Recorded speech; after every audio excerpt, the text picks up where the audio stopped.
Right, we are back here at Melton. First heat for the boys in the Vic Bred Super Series. Mecarno got the chockies. Not much to report. Hello, Gary Hull. How are you, Paul? Yeah, no. Line and length, that was, wasn't it? That's that's all we have to say. He was short price favourite and got the job done. Yeah, as short price favourites should, but not always the case, as we know. Bit of a scare there for a minute. These are only the heats and the main races next week, but unfortunately he jumped it off early. Did Mickey give you any indication as to what happened? He thought he just got squeezed a little bit, and we didn't want to push him out of the gate too hard, and probably as it turned out, he's probably maybe should have pushed a bit harder because the horse was just trotting out instead of racing out probably. But at the end of the day, it is only the heat. So we got no concerns with the horse or anything like that. He's 100%, so that's all we can ask for and hope he does the job. Did he surprise you tonight? After his Derby win, when Mick took him around, with a lap and a quarter to go, I thought, well, it's pretty much similar to what he did in the Derby.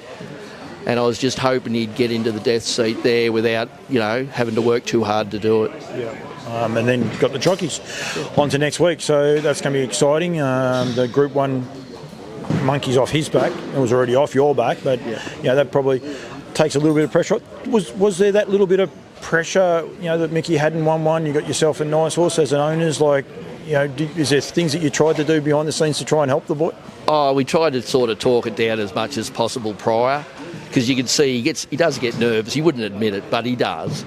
And he's had a few occasions where he's probably had a big chance of winning a Group 1 race, and things just haven't worked out.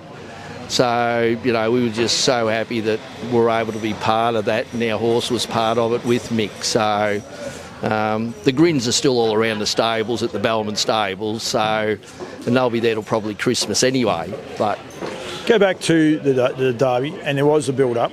Mickey hadn't run a Group 1 win, but I had a good track to him. I think yourself and Tracey, prior to anything being said, you breed the trotters. He's by tactical landing. You'll go to lesser stallions as well, but you have a love of the industry. You are indebted. I don't know whose hat I've got on, either Yabby Farms or Aldebaran. Yes. These guys get the names because they do pour a lot of money into the sport, a heap of money into the sport. But yourself and Trace and your family have a go as well, don't you? And what's the build-up like? You got two horses in Group 1 races. You get up, Sunday morning, you're going to Redwood Day, and you got two horses in the main two races.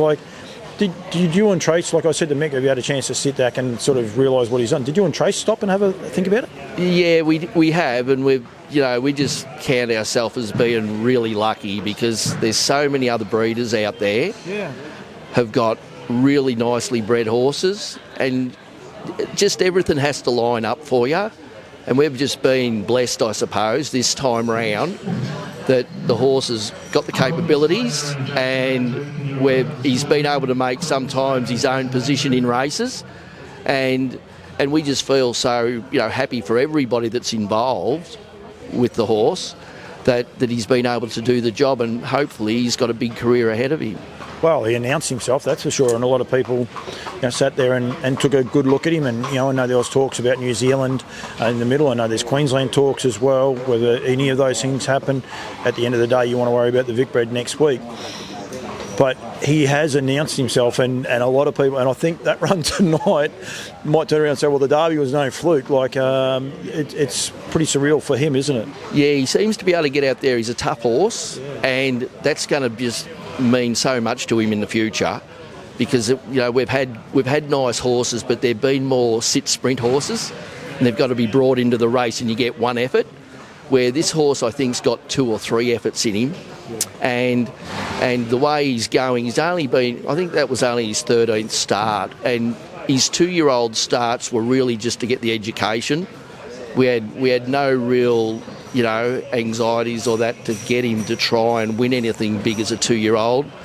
And we've done the right thing. Mick's done a great thing with him, and we put him away and brought him out as a 3-year-old, and it's all gone together for us. So hopefully he's going to be in good stead for a 4-year-old season. I saw you after the race, and I know how the emotions were straight after the race, and Daniel, you were there with your family and that. What about you and Trace when you got home that night, back to when it's just just the two of you and make a coffee, have a beer, whatever it was. Like, did it sink in a bit? Oh, it did, yes. And probably we didn't get to bed that night till probably 4 a.m. But it's just, it's surreal. It really is. And, it's been probably a long time between drinks at that level for us. Yeah. But we've been lucky enough now. That was the third Group 1 we'd won as probably small time. Yep. Small time owners and all the rest. But yeah, we've just been lucky, I think, and we hope the luck continues. Sorry, Breeders' Crown, I think Breeders' Crown. And Missouri.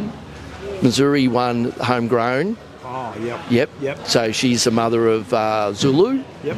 And she's got a tactical landing yearling now that we bred from her. Yep. So, and it's a beautiful looking yearling. So we've gone back to tactical landing this year for 3 more. So yeah, we're certainly trying to be in there, matching it with the big guns, but it's all luck, I think. So, but you got to have the numbers. Oh, you're doing an awesome job. I mean, you got the numbers, but they're only small. But yeah, you're doing an awesome job with what you've got there. You and Trace kept you out of the limelight, if you like. I actually was looking for you, even at Swan Hill. I think you didn't want to even talk to me at Swan Hill, and I was looking for you on Redwood Derby Day, and you were keeping a low profile. Is that the modus operandi, or are you going to be one of these owners that sort of gets out in front and says it's all about me? No, I'm never that person. No. And I did see you at Swan Hill from a distance. From a long way. You sort of said, I'm not going to talk to him. I was backing you up from a long way back. But yeah, no, look, harness racing is such an enjoyable sport. It's fairly well family orientated, and everybody's just been, congratulative for our horse to have won the Derby. So everybody appreciates each other, I think, and it was very nice to see Tracey the Jet over at New Zealand today, and Gatesy's Gem run 1-2. So it gives us a little bit of confidence that we reckon we would have been right there too, had we have been able to get the trip and everything, but it all happened just so fast and wasn't enough time. I think there'll be a lot of Aussies saying the same thing as well, because there's people got form around those, and I think the products we've got here especially, and look, Victoria's a place, the filly just before from New South Wales, she won, but I mean, majority of the good trotters are here in Victoria, and I think it stands us in good stead of the product that we've got. The prize money might not be the best, but who cares? We've just got to keep getting this product out there and keep growing it that way, I think it is what it is. A Group 1 that you wanted to win ever before you started on your journey in harness racing, was the Derby one of those? It was the race. It was the only one? Yeah, I just consider the Derby, a 3-year-old Derby, is just, it's a crown, and I think probably a lot of people would support me in that. Yeah. The Redwood is a 2-year-old, but you've got to be lucky, they've got to step and everything. You could have the nicest horse in the race, but if it doesn't step, game over.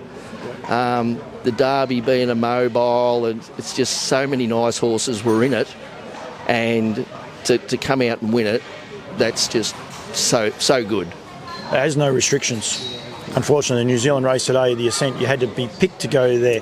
The Vicbred, you've got to be Vicbred to be in it. Nothing against that. Yep. But a Derby, you take on fillies. If the fillies are good enough to beat you, they're good enough to beat you. It is, just open, raw racing, and that's what it's all about, and it's the natural gate, along that way as well. Gary, well done.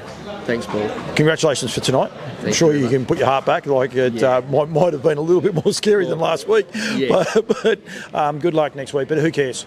Win, lose or draw next week doesn't matter. Congratulations on the ride you guys have had so far. And keep breeding these horses, because we need more people in the game like you. We need more people like these guys. We need more people everywhere. So thank you very much, mate, and well done. Thanks very much, Paul.